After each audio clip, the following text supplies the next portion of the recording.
Everyone, it's Tracy from Respite In Center program.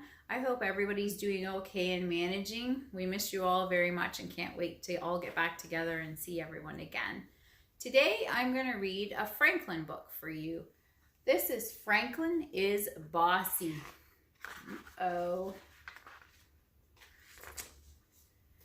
Franklin the turtle could zip zippers and button buttons. He could count by twos and tie his shoes. He had lots of friends and one best friend named Bear. They played tag and marbles, hopscotch and ball. But one day something awful happened. Franklin and Bear had a fight. It was a steamy summer morning. Franklin told his friends, "Let's play marbles." And they did. After a while, Franklin said, "I'm tired of marbles. Let's have a race."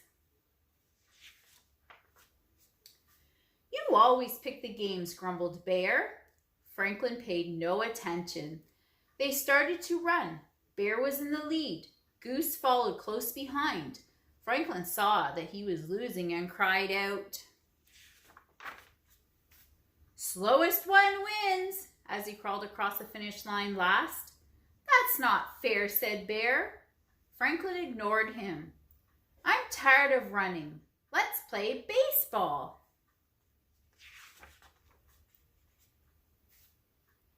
Bear did not put on his mitt. He did not put on his cap. He was mad. "It's too hot. I don't want to play," said Bear. "Me neither," said Beaver. "It's not too hot," said Franklin. "Is too," said Bear. "Is not," said Franklin. "I don't want to play with you," Franklin shouted Bear. "And I don't want to play with you either," Franklin shouted back. Franklin stomped all the way home. "What's wrong?" asked his father.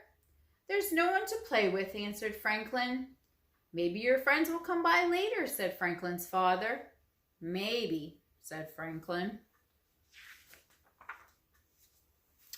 In his room, Franklin built a castle. He made a cape to be brave in. He made shields and swords. He made suits of armor. He drew pictures. He played house. He read stories. He played by himself for a whole hour. And then he didn't know what to do. So Franklin went looking for company. His friends were in the river cooling off. "Are you still hot?" he asked. "No," they answered. "Then let's play ball," said Franklin.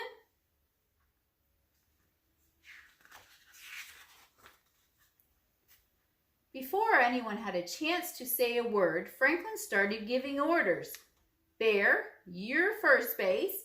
Goose and Beaver, you go to outfield and I'll be the pitcher." "No way," shouted Bear. "I don't want to play with you. You're too bossy." All of Franklin's friends nodded. "Bear's right," they said.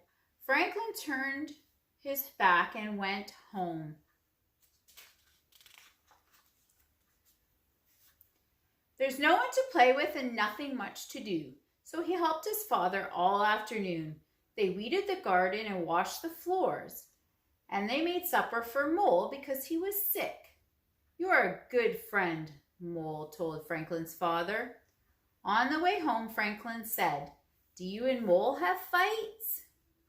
"Sometimes," said Franklin's father, "but we always make up." Franklin played alone for another whole day. He missed Bear and all his friends. He had lots of time to think. He would go to Bear and apologize. Franklin and Bear met on the bridge. "I was going to your house," said Franklin. "And I was going to your house," said Bear. "I'm sorry," said Franklin. "It was all my fault." "No, it was my fault," said Bear. "Mine," said Franklin. "No, mine," said Bear.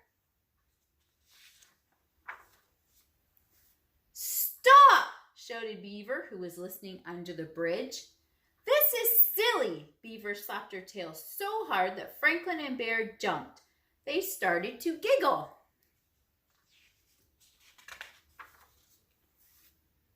Friends? Asked Franklin. Friends? Said Bear.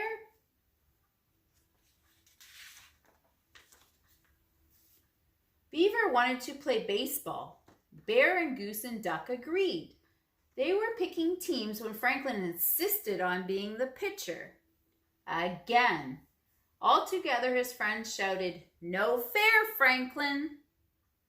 Franklin knew they were right. He couldn't always be the pitcher. It was his turn to play in the outfield.